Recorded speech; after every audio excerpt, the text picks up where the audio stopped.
Mann, das fällt ja gar nicht wieder auf. Was ist denn das für ein Höllenzeug?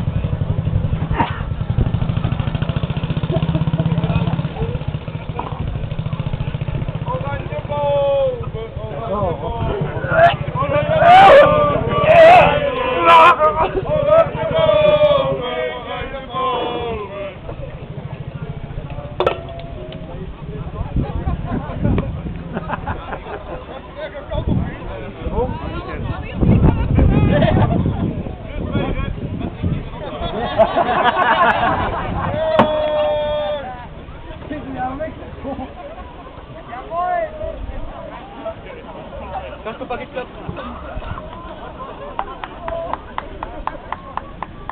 Alarm, Gas!